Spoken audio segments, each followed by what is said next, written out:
Congressman LaTourette, thanks for joining us this week. Yep. Well, let's jump right into things. It's a short week here in D.C. because of the Memorial Day holiday. But wanted to talk, first of all, about something we talked about a little bit last week, which is the VA scandal. Right. Last week, it seemed that it was a lot of Republicans who were really kind of stoking the fires on this. This week, the floodgates have really opened, and you've seen a lot of Democrats, particularly those who are in tough races this year, come out and call for the head of the VA's resignation. Talk to us a little bit about what's going on. Well, this is one of those scandals that is near and dear to a lot of lawmakers' hearts because it involves veterans. And the news this week was that the Inspector General did a cursory review and found that the problem was worse than advertised, and that people were basically gaming the system, underreporting, and reporting in a deceptive way to make things appear that things were okay when they weren't really okay, and care was being denied, and veterans were waiting months for the very first appointment at the Veterans Administration facility. And so what started out as some Republican critics, John McCain and others, calling for Secretary Shinzeki's resignation, you make the correct point. Now the Democrats are sort of piling on, and particularly the one that stuck out in my mind was Senator Udall of Colorado, who has a tough reelect, as you point out, and he's one of the first. But even closer to home, I saw Congressman Tim Ryan from Youngstown jumped out and is calling for his resignation. So it really is hard to believe that the Secretary is going to be able to withstand this firestorm. You know, and whether it's fair or not, I mean, nothing's fair in Washington. The Secretary probably didn't, do this, but he does have oversight over the agency. And what people are pointing to today is how quickly and easily the Inspector General was able to discover sort of this first layer of things. And the argument's being made, well, wait a minute, if the Inspector General could find it so fast, how come the Secretary's people weren't on top of it? So, this won't be a bold prediction, but I don't think that Shinzeki makes it out of the month of June without resigning or being asked to resign by the president. But, the one person, just before we started to film this, the one person, Speaker Boehner, was not going to join the chorus, at least at this moment in time, and has taken a wait-to-see attitude. But he's about the only one in town. And just a follow-up, why do you think we haven't seen his resignation yet, or have Obama asked for his resignation? I mean, this seems to be one of those scandals that really is picking up steam, and it's one of those ones, as you mentioned, near and dear to a lot of folks' heart, dealing with veterans care.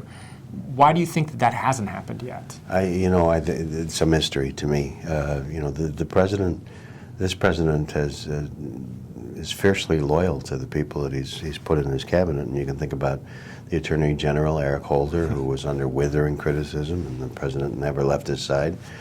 Kathleen Sebelius over at Health and Human Services. Yeah, they didn't have any problems there. During the whole rollout of the Affordable Care Act and the website problems. And now Secretary Shinzeki. And so I guess you can give President Obama high marks for loyalty to the people that he's put in place. But this is one of those things that in a year that most people are saying is going to benefit Republicans in November, it's making a lot of Democrats nervous. Well, also wanted to talk to you, there's a new study out this week that showed, not surprisingly, and I know you won't find this surprising, gridlock is at an all-time high. Less than 2% of the bills that are introduced actually are enacted into law. Why is this? And is there anything we can do to change this? Well, to the first one, the second one first, no. There's nothing we can do about it. Yeah, but that's your happy thought for the week, folks. It's a byproduct of this sort of everybody's going to a red team or a blue team, and nobody wants to give an inch. Everybody wants 100% of what they want. And when a piece of legislation is up for consideration, just people jump on it from the right and the left, and they wind up, turning it into a piece of legislation that nobody wants. It's going to take a crisis, I think, for something to move forward. And we're just a couple months or days or whatever away from the next crisis, the one that everybody's talking about in Washington now, is the transportation bill. And I read over the weekend that Republicans are thinking about stopping Saturday mail delivery to fund the shortfall in the transportation program. And that really is, something that Rube Goldberg would have built, sort of this thing. And rather than just dealing with the problem, they sort of, come up with these fictions. And eventually that house of cards has to collapse. And I'm sorry to say that's what it may take. Well, and on, even more discouraging, very little is getting done. A lot of what is getting done is these kind of temporary patches, these kick the cans down the road. It seems at this point that Congress is unable to tackle the big issues, at least in some sort of comprehensive, meaningful way. Well, as we've talked before, that I don't think much is going to happen between now and the election, because everybody's sort of staked out their position about where they want to be and what message they want to communicate to the voters between now and November.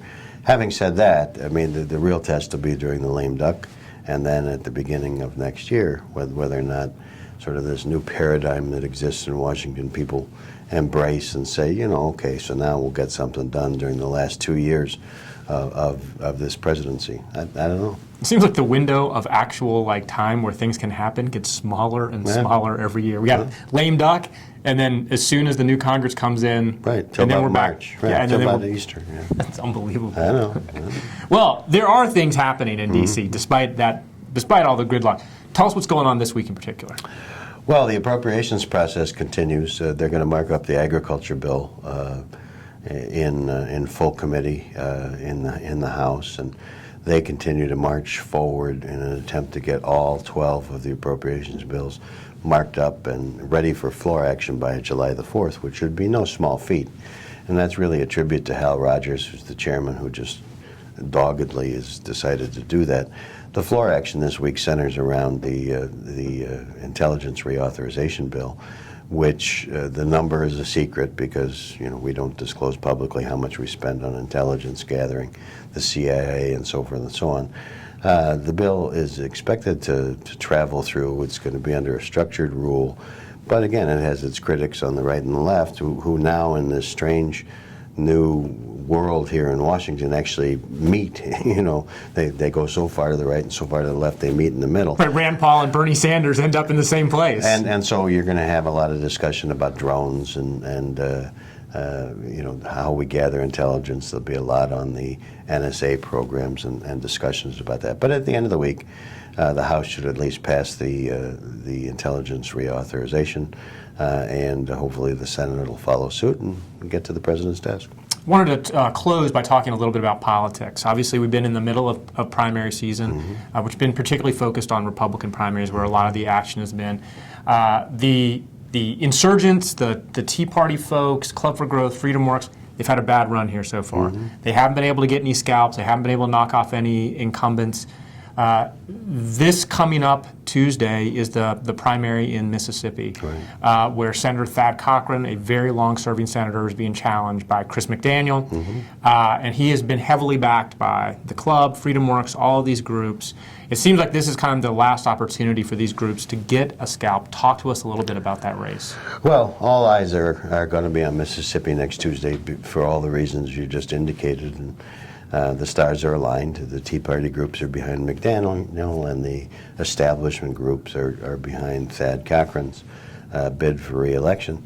But a little hiccup. I would say things were not going Cochran's way, Senator Cochran's way, until a couple of weeks ago when this person, and we know who the person is, we don't know what his link is, went in and videotaped Senator Cochran's wife as she lay in a nursing home.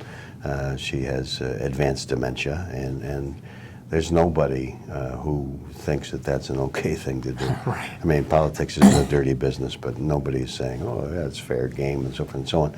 And McDaniel continues to distance himself, attempt to distance himself. Whether he's successful or not, I think will determine what happens next Tuesday. So if you had to look into your crystal ball and make a prediction, do you think Cochran holds on?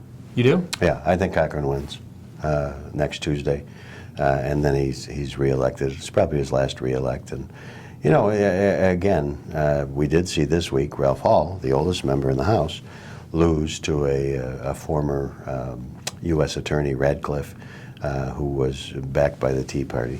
But Texas is Texas, you know, it's a completely different creature. It's a different thing, you know, but Congressman Hall's defeat. I mean, again, 91 is up there, and there were a lot of people that were surprised that he was going to run for re-election. Senator Cochran is also of an advanced age, but I think Cochran wins, and that'll be the end of that. It'll be interesting to talk about this again next week. I'm ready. Once again, thanks for joining us. Thank you.